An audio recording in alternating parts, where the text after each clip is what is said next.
Hi, everyone. It's Kate Byers, founder of Corporate Women Unleashed. I am super delighted to be here today with Jill.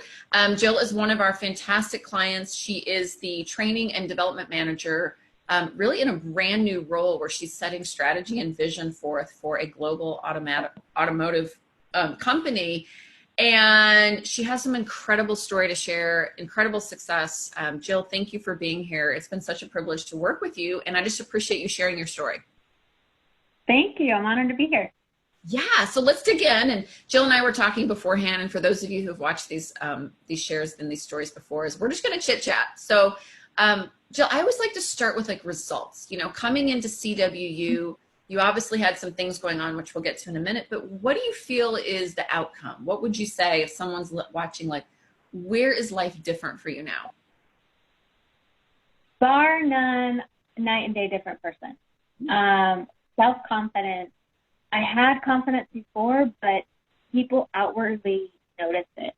Old professionals are commenting on what are you doing differently. Being able to get out of my own way to know how to do life that you can actually have balance in a life that I deserve, that I before maybe didn't think I was worthy of it, or different life expectations that really anything's possible.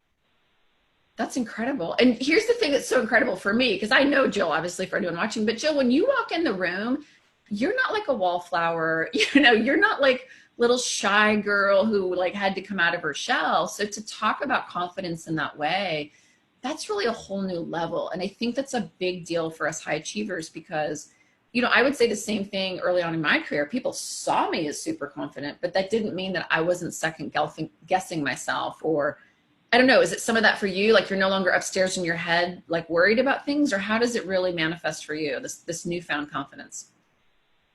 Definitely doubting. I like to put myself in situations that I don't always know how I'm going to tackle it, but maybe I'll make a decision and then I'll doubt, was that the right way, or could there have been a different way?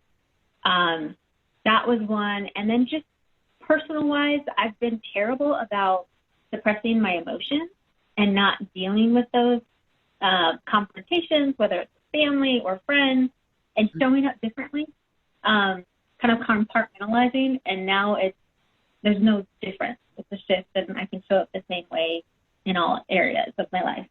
Ooh, got it. So confident in those personal conversations, which that's not easy, because that's where the rubber really hits the road, right? So to have a different conversation with people you really care about, that's pretty cool. And as high achieving women, we don't like to share our emotions. So that's like Supergirl power.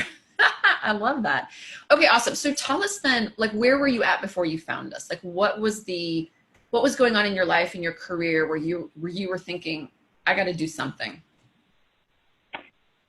So for 10 plus years, I just thought that success meant you do what you need to do, and you put your all into work at the sacrifice of maybe health or friends. That'll come later.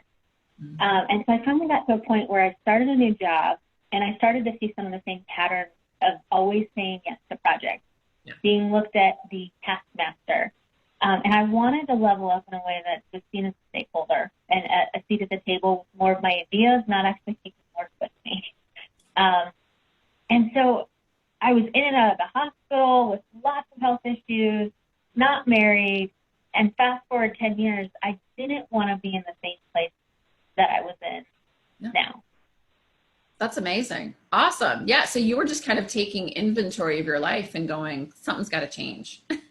Had you tried other things? Because a lot of times, you know, we've tried a lot of external things before we start realizing like, ooh, maybe I need to like, you know, operate in a new way. I had tried, you name it. Internally, I tried counseling, and that's, you get some level, but it never really fixes all of it. It's more personal than not work. Yep. I tried all the diets, you name it, different supplements. I had been to a personal training, and the scale was not moving. Health-wise, lots of medicines, lots of things that it just kept piling up, and sustaining life that way was just, I couldn't do it anymore. Yeah. And so that's fascinating, Jill. I mean, not in a way, I mean, it's terrible, right? Because we want you to have results, but where are you at now with some of those things? Because you're really talking about like the whole enchilada. Like, are you finding that you're now making gains in your health and in some of these other areas? Yes. I thought I was dealing with stress with working out, but actually suppressing those emotions, stress takes such a toll on your body that I really wasn't managing, or I was zoning out, kind of going through numbing. And now when something is a trigger emotionally, I know how to rationally breathe, set it aside, ask the right questions of curiosity to realize and not take it personally, but know how to hit it head on and not let it just continue to boil up. So that now when I'm working out, I'm going with a different reason that I'm there. It's a bigger why. I now have the why of I've lost 13 pounds total. So just health-wise, I feel better. I'm doing the right thing, and it's working because I'm tackling both sides.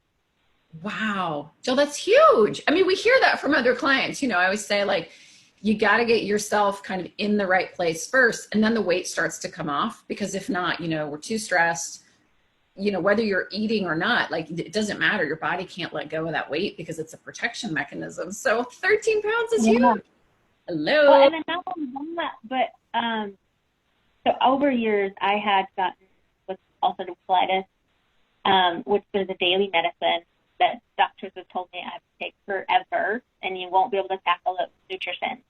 I actually got to a point where I think I'm on week 3 or 4 without medicine. Yeah.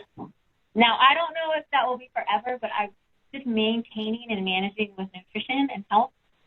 My goal would be to keep that way. Yes. Well, but Jill, you finally have the space, the head space mentally to focus on your health because you're not so stressed out at work, what I'm hearing. Yeah. Right? And so look at this. And the doctors are like, oh, you're going to take that medicine. We've heard that before. We've had other clients who have had different medications they were taking for stress or whatever, where they literally, you know, they were pouring like Zoloft on their breakfast cereal in the morning, you know, to handle anxiety or whatever it was for them. And it's the same thing. They're like, God, Kate, within 3 or 4 weeks, like 15 years of medication and it's gone away. Gosh, that is so incredible, Jill. I'm so happy for you. Okay, I guess what I want to know is what else did you, well, we kind of talked about that. What else did you try before you found us? But how'd you find us? How'd you find CWU? Randomly one day, by numbing out on Facebook, I stumbled across this video, and it was, are you a high achieving woman that is trying to figure out balance? Yeah. So I clicked on it. And it was like one of those videos that you just keep watching and don't stop watching. And 45 minutes later, it was like, oh, I need more into this. What is this? That's awesome. Cool. So just through Facebook, you clicked on the ad, clicked on the video, you watched it, and you booked a call, and boom, boom. Do you remember how long it was between you saw us on Facebook and between then and becoming a client? Was it like days, months, hours? I think 48-hour period. I love it. I love it. And I love it because that's you also just being really decisive and saying, you know, I'm making a decision for my life and I'm going to do something different. Oh my gosh, that's why you're such an amazing client. Okay, so what happened right? Well, I guess I was going to ask you what happened right away. Well, what was one of the first things that you saw as a result? But it sounds like it was really in your health right away. So first was really changing my morning routine, and that was a ripple effect. Instead of starting my day with crazy chaos, looking at all the mountains of emails and things that were coming, fires, stopping that and resetting my day in devotional and actually going and walking the dog first without my phone. That set up my intentions and gratitude for the day that just rippled over throughout. And by the end of the day, right away, I was able to literally put my computer away, not open it at night when I come home, and actually put my phone to the side and not be sitting there freaking out going, but I'm going to miss an email. I'm going to miss something that I need to do right now. So I was intentionally home with the people that I needed to be with in that moment. That's pretty cool. And how long was it into working with us? Was that within the first couple? I would say we trialed things that very first week. So I would say a solid 7 days, I had started to already see the results, and a solid 2 weeks, it had started to create and form new habits. Wow. Isn't that great? I love that. And it seems like, I think we all know, Jill, before you really understand human behavior and the things that we teach, we all know we're supposed to put our cell phone away. We all know we're not supposed to reach for it first thing in the day. What for you, though, helped you break that habit? Because we all know what we're supposed to do and we don't do it. And that's why, we teach what we teach, because we're trying to help you sustainably shift your habits. But was there anything specific for you? Was it just the awareness of needs, or was it the awareness of like those habits that you formed? No, I think it was learning through this program, to give yourself grace and allow yourself that, I guess it's okay. Things will always be there. I knew they were always going to be there. I teach time management. I'm telling people to do this. Right. We are not doing this. And so you have to actually practice things and trial things, and you will keep me accountable. The group will keep me accountable. And you don't want to show up to that Friday call, and say I didn't do it. Yeah, there's a little bit of pressure there that we all get together and we're going to talk about, like, what did you do this week? And if you haven't done anything, it's like, oh, I don't want to be that person showing up. I love it. What did you find maybe the most beneficial, like, as you work through CWU? Was there any one thing that you really liked? Because obviously we use a lot of modalities to help you and to support you and to give you that training. Anything specific that really resonated for you? So I learned by doing, Okay. and there was actual at my fingertips specific things and tools that I could use as a template to put into place. So we all set a vision for a team. There was a vision template to think about it in a different way, that you actually got to trial it, get feedback, and it was like working in bumper cars, or when you're bowling and you have the little bumping rails, you can trial things with some help. Yeah. Yeah. Oh, I'm so glad you said that. You know why? I think that was really intentional for us too, because, I've done a lot of training. I've had companies sponsor me for training, all these wonderful things. And they're really, really incredible training programs. But I always felt that way. I'd be like, oh my gosh, I was so excited when I was there at the class or the, whatever. And then I'd come back in my environment and be like, okay, am I doing this right? And so basically what you're saying is it was helpful for you that we were giving you these action steps, but you still had a sounding board. You could come back and say, what else can I be doing? Am I doing this right? How do I really get the result? That's cool. So what changed in work, or how do you feel you showed up differently at work? So it sounds like that leadership piece that we teach, or that team building piece that we teach was one thing that you really incorporated. Was there anything else where you found yourself showing up differently at work? Was it different boundaries or different communication, or I'm not sure?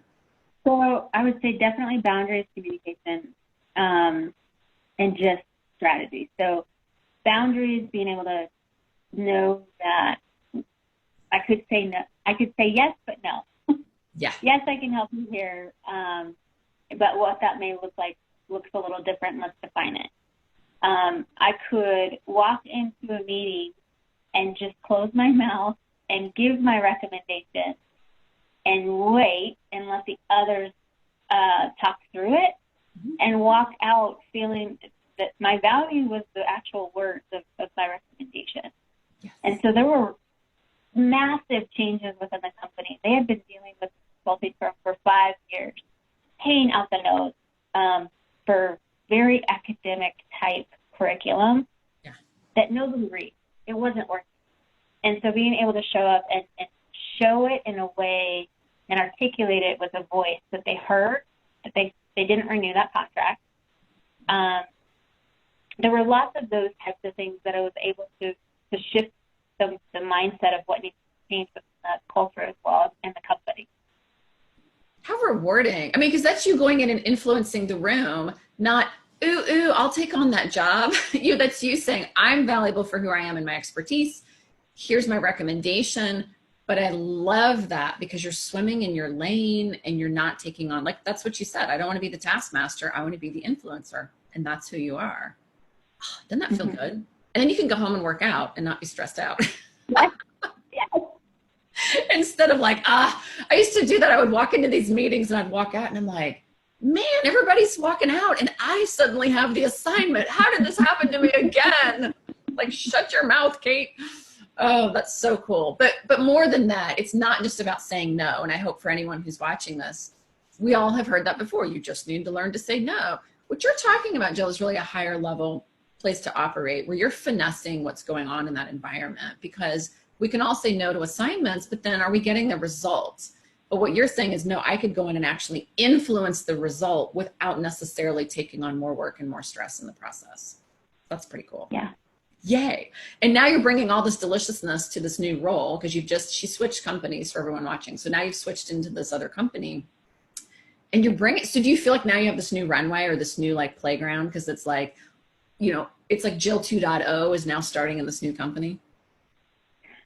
Yeah. They actually moved meetings for me. I mean, we're talking 20 people to start, and move my start date so I could join the two-day kickoff calls and strategy sessions, rather than me normally saying I'll just come in late Right. and catch up.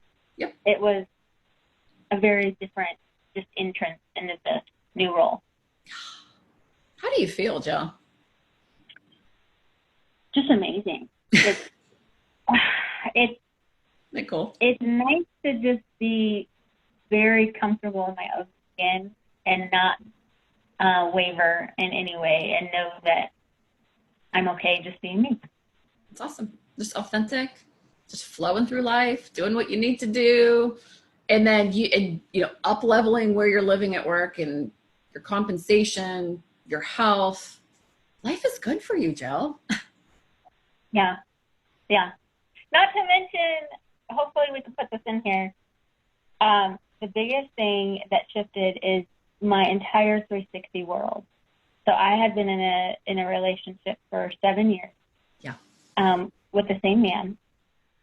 Loved him, but was thinking of the potential of the potential of getting married and having kids with this man.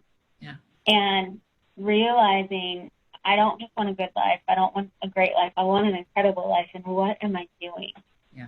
And that was called out to me. It was a good gut punch, but just to really evaluate that I was numbing and accepting that I was staying very stagnant in my life, that I'm now at a month of no longer in that relationship.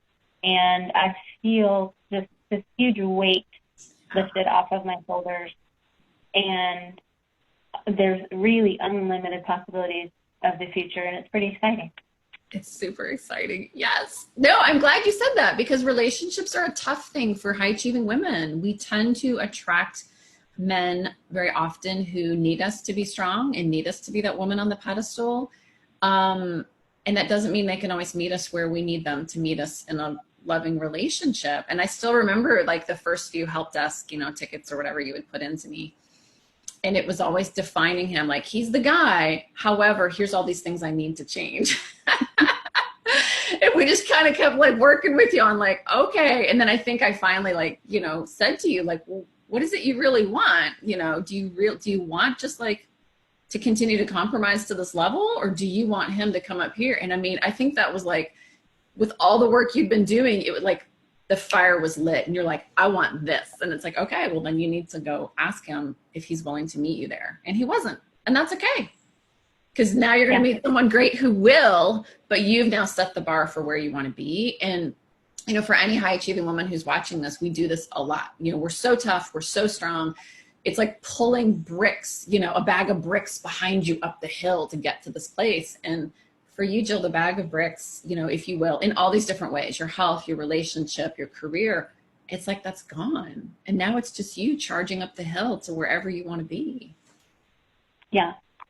Pretty cool. Yay, pretty cool. And now you're getting ready to move into a new space. And are you taking your dogs with you? You've got the dogs going into the new space with you? Yep. So I sold my house, closing next week, and closing on my new place the same day. And I'm moving with the dogs next week. Yay! So happy for you, Jill. Oh my gosh. Well, any last minute words to someone who might be watching this, to another woman who's sitting out there and saying, you know what? Life seems a bit stale and a bit stagnant and compromised. What would you say? I would just say, if you are thinking now is not the time, there will be another moment, and you're Mm-hmm. struggling with any of this, Yeah. there's no reason to wait, and not live in the way that you can live, and just get out of your own way and see what this is. I love it. I love it.